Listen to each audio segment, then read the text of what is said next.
The sun-drenched northeast coast of Queensland is a paradise built on a paradox. For sailors, it's a gateway to the Great Barrier Reef, a world of vibrant coral and the promise of the open ocean. But that beauty is a mask. This is the kind of detail you won't find in any tourist brochure. But the calm surface conceals a maze of unpredictable currents, sudden squalls, and the razor-sharp teeth of the reef just waiting beneath. In 2007, a 10-meter catamaran named the Kaz II was about to sail directly into that paradox. All right, let's see if we can catch something today. Aboard, 3 men were embarking on a trip planned with meticulous precision, backed by decades of combined experience. Right. Meticulous planning, decades of experience, and they ended up as a ghost ship. I bet disappearing without a trace was item number 4 on their pre-sale checklist. To understand the mystery, you have to understand the men. The official report tells one story, but their lives tell another. The skipper was 56-year-old Derek Batten, a man so meticulous he had spent an entire year personally fitting out the Kaz II, reinforcing its hull and upgrading its electronics for this specific journey. He was joined by 2 brothers he'd known for years, Peter Tunstead, 69, and James, 63. Their collective experience wasn't just measured in years, but in decades spent navigating these exact waters. And we have to be absolutely clear on this point.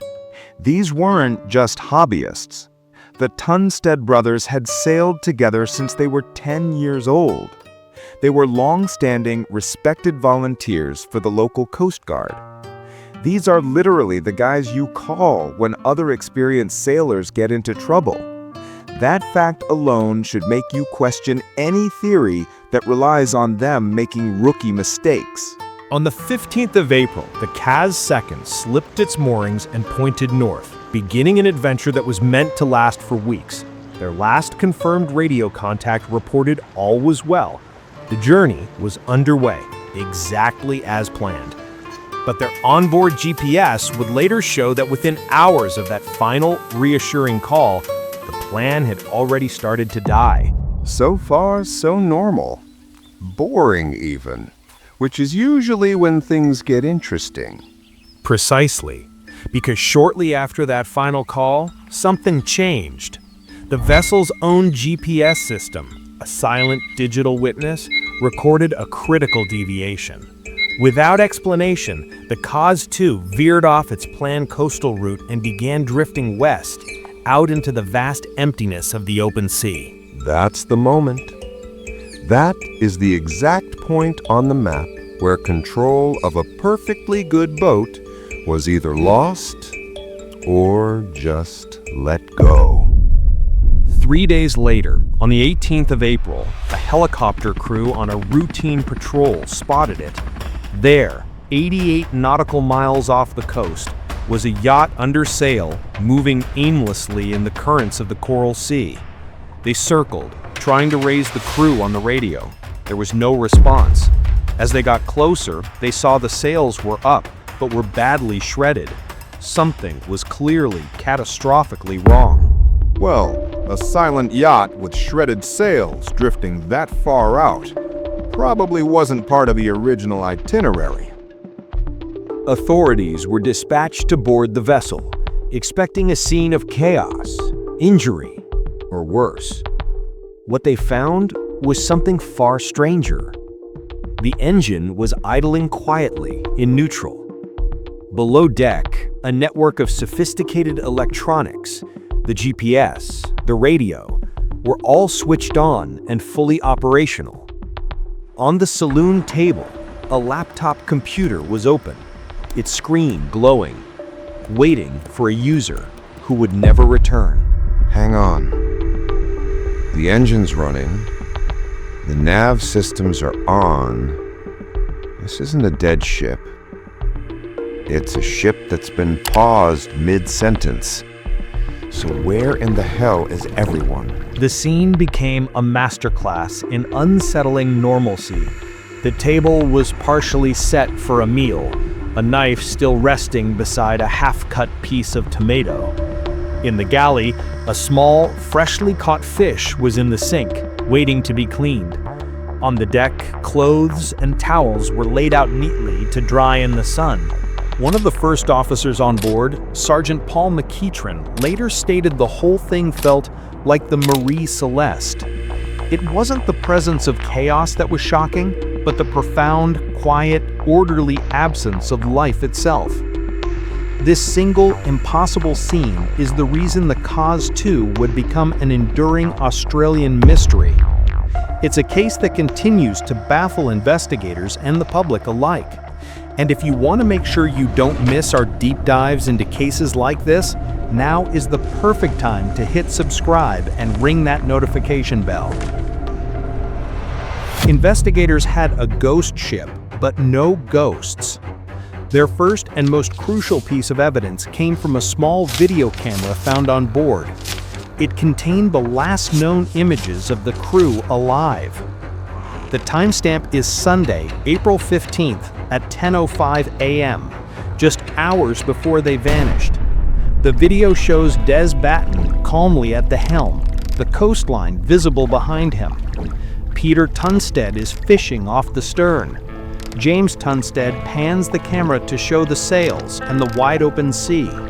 They are in good spirits, navigating a beautiful, if choppy, day on the water. It's a recording of ghosts, men who are alive and well, utterly unaware that their existence is about to end. So we have a definitive before picture. The question is, what happened between that home video and the after picture of an empty, idling boat? Exactly. But the video also revealed a critical safety lapse that would become the cornerstone of the entire investigation. Despite the choppy conditions, none of the three experienced men were wearing life jackets. That's the first thing that just doesn't add up. For guys who volunteered for sea rescue, skipping life jackets in rough seas is a massive oversight. It completely undermines the idea they were being cautious. It's a detail that for investigators became the key to unlocking the entire case. After an exhaustive investigation and a coronial inquest, a formal conclusion was reached. The crew of the Kaz II, the report stated, were the victims of a tragic cascading series of freak accidents. A cascading series of freak accidents. Is that the official term for "we've got no idea, but this sounds good on paper"? In practical terms, it means the coroner believed one small, mundane event triggered a fatal chain reaction. The theory begins with a single fishing lure, which investigators found snagged on the seabed directly below the boat's last known position.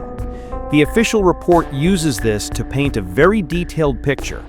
James Tunstead was fishing when his line became snagged, most likely on the boat's own propellers or rudder. The sea state was choppy, as confirmed by the onboard video.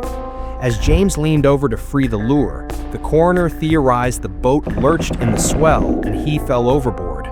His brother, Peter, seeing him in the water, would have rushed to his aid, but in the chaos also fell in. Des Batten, the skipper, was now alone, with two men in the churning water and the boat under full sail quickly moving away from them. He would have had one priority: stop the boat.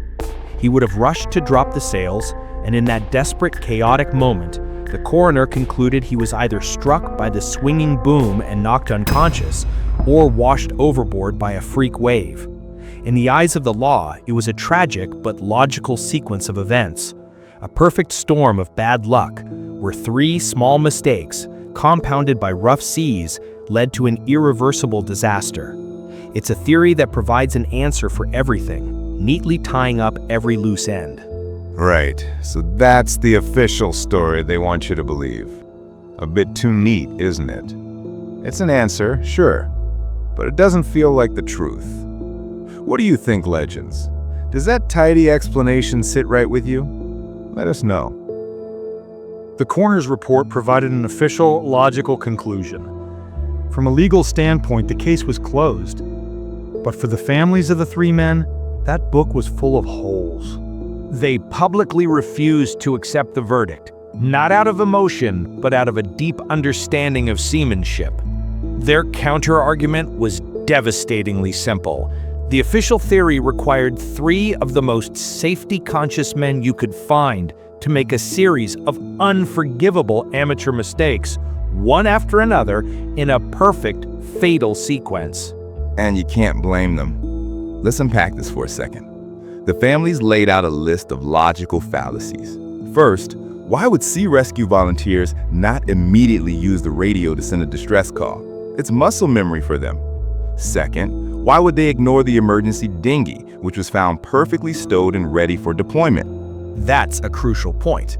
And third, the detail that bothered sailors the most: why would an expert skipper like Des Batten leave the engine running during a man overboard situation? The first rule in a sea rescue is to cut the engine to avoid endangering the person in the water with the propellers. Exactly. It's a cardinal sin. The official theory doesn't just suggest they were unlucky, it suggests they were incompetent. And the evidence of their lives proves that simply wasn't true. Precisely. The core of the public's fascination comes back to that central conflict: the logical explanation versus the haunted, unresolved atmosphere of the scene itself. A boat smashed on the rocks is a tragedy. A boat found perfectly preserved and empty? That's a horror story. It was this gaping hole between the official story and the uncanny evidence that allowed the Kaz II to escape the confines of a news report and become a modern maritime legend. It was immediately dubbed Australia's Mary Celeste, cementing its place in the nation's folklore. This wasn't just because it was an unsolved mystery.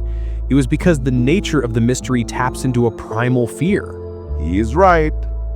Because the real horror wasn't the chaos, it was the order. And that's infinitely scarier. He's right. Psychologically, our brains are wired to process narratives of destruction. A storm, a fire, an attack. They leave a story written in wreckage. But the Kaz II offers nothing. It's a vacuum of logic that became a blank canvas for our deepest anxieties, suggesting a force that can remove life without leaving a single fingerprint, without even disturbing the towels left out to dry. Ultimately, the story of the Kaz II endures because it forces us to confront the absolute limits of rational explanation. We have all the pieces of the puzzle, but they simply don't fit together. Right. So that's the case file. It's a tough one. And that's what we do here. We dig into these stories, not just for the mystery, but for the bigger questions they ask. If you want to be part of that journey as we open the next case file, then make sure you join the legends and come along for the ride. In the end, we are left with 2 stark, irreconcilable possibilities. On one hand, the official explanation, a 1 in a million sequence of mundane accidents where bad luck cascaded into catastrophe and the unforgiving Coral Sea erased every trace. On the other hand, the haunting image of the vessel itself, a scene of impossible calm, a floating testament to a normal day that was violently interrupted by an event so sudden and so total that it left not a single scar. The equation is simple. Variable A, a statistically improbable chain of human errors that perfectly explains the outcome. Variable B, an unknown event that perfectly explains the scene.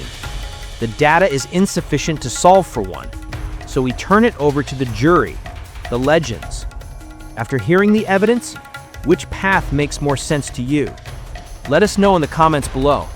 The Kaz II is the story of 3 men who vanished, leaving behind a ghost ship. But what happens when an entire species vanishes, leaving behind a ghost continent haunted by thousands of eyewitnesses who swear the story isn't over? To open the cold case file on Australia's most famous ghost and decide for yourself if it's extinct on paper but alive in the wild, click here for our investigation into the thylacine.